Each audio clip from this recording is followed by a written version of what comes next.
من مریم مجیدی هم که اسمم رو تغییر دادم، گذاشتم عایشه مجیدی، چون که خیلی از پارسال تا حالا موحد شدم. آقای انصاری، من خیلی برنامه‌های شما رو دوست دارم و ماه رمضان خیلی برنامه‌های قشنگتون رو نگاه میکردم و الان خیلی هیجان دارم برای اینکه بهتون یعنی میخوام باهاتون حرف بزنم.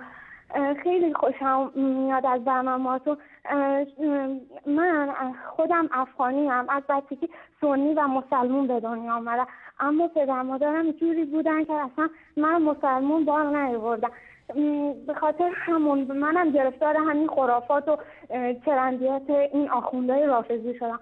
به خاطر همون میخوام بهتون بگم، ازتون تشکر کنم و این که فقط خدا خواست که من از دست اینا خلاص بشم. خیلی ببخشید خیلی هیجان دارم امروز، چون که برای اولین بار برای دارم باهاتون حرف میزنم و صدامو دارم به گوش شما ها میرسونم، چون که من خیلی سختی‌ها کشیدم که تا یه موحد کامل بشم.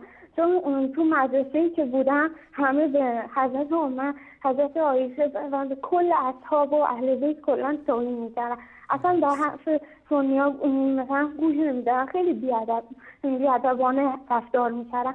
به خاطر همین خیلی منم اصلا خوشم نمیاد. اصلا دروغاشونو که گوش میدادم و چند بعد یا یک سال بعد که مثلا میگذشت میفهمیدم دروغاشون چجوری بوده، میفهمیدم که این دروغایی که میگفتن الان از ذهنشون رفته، با دوره یه دروغای جدید در همون مسئله میگفتن. مثلا وقتی که مثلا حضرت عمر میره، مثلا دروغایی که اینا درست کردن، حضرت عمر میره در خونه حضرت فاطمه، مثلا حضرت فاطمه رو زخمی میکنه، اینا در مورد این چیزا همه یه دفعه یه چیزی میگفتن، یه دفعه یه چیزی میگفتن، حتی همه چیز قراقاتی بودن، نمی‌فهمیدم کدوم حرفشو باور کنی. به خاطر همون منم هی دنبال حقیقت بودم، میرفتم مسئله سنی ها رو میخوندم و حرفای سنی ها رو میشنیدم، بعد حرفای شیعه ها رو میشنیدم، کلا دنبال حقیقت بودم، تا اینکه توی 16 سالگی همه حقیقت ها رو فهمیدم و نماز شروع کردم به نماز خوندن و یه سنی کامل خواستم بشم. و اینکه امسال که 17 سالمه جلوشون وایس دادم تو مدرسه، بهتون گفتم چرا همچین حرفایی میزنین، چرا به چه دلیلی همچین دروغایی میگین، برین به خودتون بگین که میریم به حضرت عمر در بهاران انوار خودتون به حضرت رخیم حضرت علی تشریف میگین، به چه حقی این همچین حرفایی میزنین. و تا اینو گفتن همه سرم ریختن، گفتم باید مدرسه خارج بشی اینا. من 3 بار میخواستم مدرسه بندازم بیرون اما نتونستم، چون که مدیر مدرسه از یکی دیگه باز دستور میگرفت. و خلاصه به من، چون که جلوشون وایساده بودم، به من میگفتن وهابی، به من میگفتن نجس، به من میگفتن تو از گروه داعشی. به خاطر همون منم نمیتونستم زیاد کاری انجام بدم، از اون بر پدرم و مادرم منو تحت فشار میذاشتن، خیلی منو اذیت میکردن، میگفتن تو چرا همچین حرفایی میزی به اونا میزنی، اصلا موسی بدونش عیسی بدونش. منم میگفتم آره اولش هم همینطوریه، همه ما مسلمونیم، چرا همچین دعوایی بکنیم، چرا همچین حرفایی بزنیم. اما خب دیدم نه، اینا به حضرت مولانا حضرت عایشه توهین میکنن، اینا حرفایی میزنن که اصلا در شأن همچین خانم گلی که خانم حضرت محمد صلی الله علیه و سلم بودن نیستش. واقعا جای شرم و حیات که به حضرت محمد صلی الله علیه و سلم احترام بذاری اما به خانومشون همچین آدم خوبی بودن نداری، واقعا جای شرمساریه که در قرآن همچین حرفای خدا ازش کسایی که همچین حرفایی بزنه رو تو جهنم میندازه. الان اصلا ازشون ترسی هم ندارم و نمیخوام هم که ترس داشته باشم، چون که فهمیدم تنها خدا رو داشته باشی هیچ غمی دیگه نداری، هیچ ترسی نباید از کسی دیگه داشته باشی. من خیلی حرفای دیگه هم دارم و انشالله یه بار دیگه هم بهتون زنگ.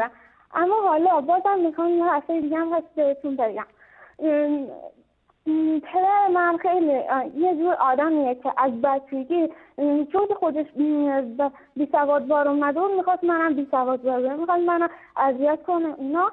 به خاطر همون به خاطر حرفای اونا چاپلوسی اونا رو کنه، اونا از دستش ناراحت نشن، اون رافضی ها اون معلم ها اونا ازش ناراحت نشن، به خاطر همون میومد مثلا منو دعوا میکرد، حرفای بد میزد، فحشای ناموسی میداد، خیلی حرفای بد میزد. با اینکه من دخترش بودم همیشه من زیر بالاتر خودش بزرگ شده بودم، اما یه شب خیلی حسش گرفته بود، طرف اونا رو گرفت و اینا، بلند شد منو چنان منو زد، حالم اینجا آمد.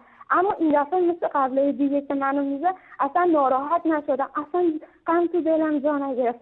به خاطر این که گفتم خدایا شکرت، حداقل یک بار به خاطر حضرت عایشه، به خاطر مادر عزیزم کتک خوردم. ایشالله و این همه جون دیگه هم دارم فدای حضرت عایشه بشه. مگه ما چند تا جون داریم؟ اشکال نداره بزنن همین ما رو کشن، اون دنیایی هم هست. من بهشت رو میخوام، خدا رو میخوام، رسول الله رو میخوام، این که مهمه، قرآن میخوام. این شما کی هستین که جلوی منو بگیر؟ حتی اگه پدرم هم باشی نمیتونی جلوی منو بگیر، چون که من دوست دارم از دوستای خدا باشم و نمیخوام آدم بدی باشم و خداوند آدمای بد و منافق و مشرک و کافر رو اصلا دوست نداره. و به خاطر همون خواهرم هم گرفتار همچین خرافاتی شده بود. بعد جلوی خواهرم هم گرفتم، بهش گفتم اینا دروغه و اینا. به خاطر همون وقتی که ما هر دو تامون رفته بودیم اینجا با امام رضا در مشهد، این دفعه از امام رضا از اون قبر که هیچی توش نیست، خالی مشت خاکه، هیچی نخواستیم اصلا این دفعه اصلا دعا نکردم. همین که به خودم گفتم خدا هست، چرا از این بخوام؟ چرا مگه این چیه؟ اینم بیچاره مثل ما یه انسانی بوده اما خیلی آدم خوبی بوده که اینا دیگه اونو به مقام استغفرالله خدایی رسونده. اینا آدم نیستن آقای انصاری. من تو مشهد که بودم، تو همون امام رضا، تو همون مقعد شدیم، یه دفعه اشک از چشام در اومد، از گریم اومد. گفتم یاد خونه خدا افتادم، یاد مدینه افتادم. گفتم خدایا چی میشه یک بار بعد از مرگ من اونجا ببری و یک بار من در بیت یعنی در مسجد الحرام نماز بخونم. آقای انصاری من خیلی دوست دارم عربی یاد بگیرم، خیلی، ولی به خاطر این معلمای رافضی، این مدیرای رافضی که به من تهمت زدن که مثلا تو داعشی با نامحرما را میرو اینا پدرم به جایی که به خاطر بره اونا رو سرزنش کنه که چرا همچین حرفی به دختر من زدی، رفتی بهش یه تقویم خرید و بهش به معلم خانم مدیره کادو داد و این خانم مدیرم از خداش بود که یکی بیاد منت کشید، یکی بیاد منتش رو بکشه. اما من پدرم خودش رو پیش اونا کوچیکه، چون که پدرم یه آدم منافقه. من اصلا پدرم رو دوست دارم چون که نمازاش رو تون میخونه، اصلا بعض موقع اصلا نمیخونه، حرفای بد میزنه، چیزای بد، تازه به شما خیلی حرفای بد میزنه، به شما میگه وهابی، به شما توهین‌های زیادی میکنه. به خاطر همون من اصلا از پدرم خوشم نمیاد، از مادرم کم خوشم نمیاد، چون میدونم اون بیچاره کسی رو نداشته بهش سواد یاد بده اینجوری. بعد ببخشید آقای انصاری زیاد حرف زدم، چون که این اولین بارمه که از پارسال ساله که مراهد شدم بهتون زنگ زدم. امیدوارم یک بار دیگه بهتون زنگ بزنم.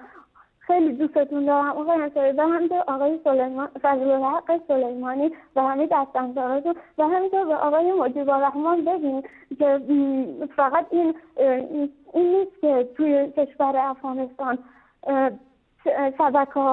شبکه‌های افغانی دختره میارن آهنگ میخونن و اینا. فقط اونا نیستن، این یه شبکه‌ای هست به نام تمدن که 24 ساعته تو ماه رمضان شبکه ایران رو نشون میده. همه آخوندهای رافضی ایران نشون میده. اصلا ما نفهمید این شبکه مال ایرانه یا مال افغانستانه. کلا همش دروغ بود. این دروغ است.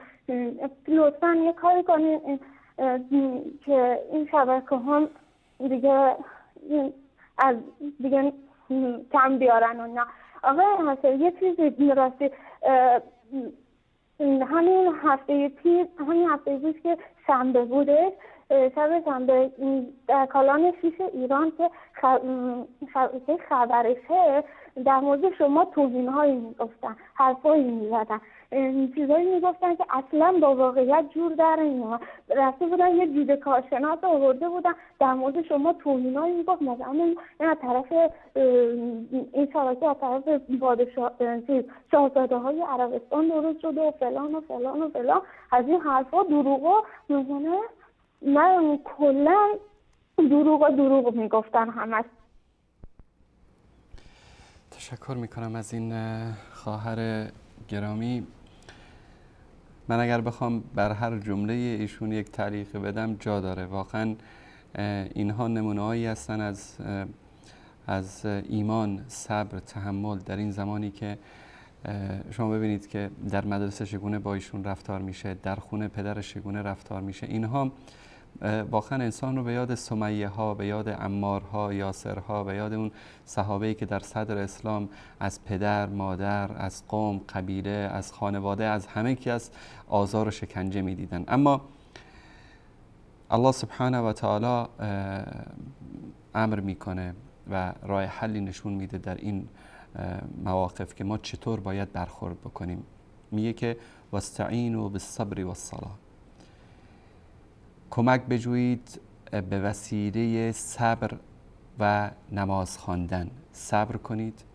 صبر در این وضعیت خاصتا که انسان در این مشکلات باشه، این بهترین نوع صبر است که انسان صبر و تحمل داشته باشه در مقابل اذیت و آزارهایی که به خاطر دین میبینه. و همچنین نماز خواندن. در مورد پدرشون که صحبت کردن، من آیه 15 سوره لقمان رو احمد جان اگر نشون بدی، در اینجا الله سبحانه و تعالی میگه که ووصینا الانسان بوالديه حملته امه وهنا على وهن وفصاله في عامين ان اشکر لی ولوالدیک الی المصیر. و به انسان درباره پدر و مادرش سفارش کردیم، مادرش او را با ناتوانی روی ناتوانی حمل کرد و از شیر باز گرفتنش در 2 سال است. آری سفارش کردیم که برای من و برای پدر و مادرت شکر به جای آور که بازگشت همه شما به سوی من است. سوال ایجاد میشه که اگر پدر مثل پدر این خواهرمون باشه، الله سبحانه و تعالی این وضعیت رو هم بیان میکنه در اینجا، و این جاهداک على ان تشرك بی ما لیس لك به علم فلا تطعهما و صاحبهما فی الدنیا معروفا. و اگر آن دو مشرک باشند و تلاش کنند که تو چیزی را که به آن علم نداری شریک من قرار دهی، پس از آنان اطاعت نکن، ولکن در دنیا با آنان به شایستگی رفتار کن.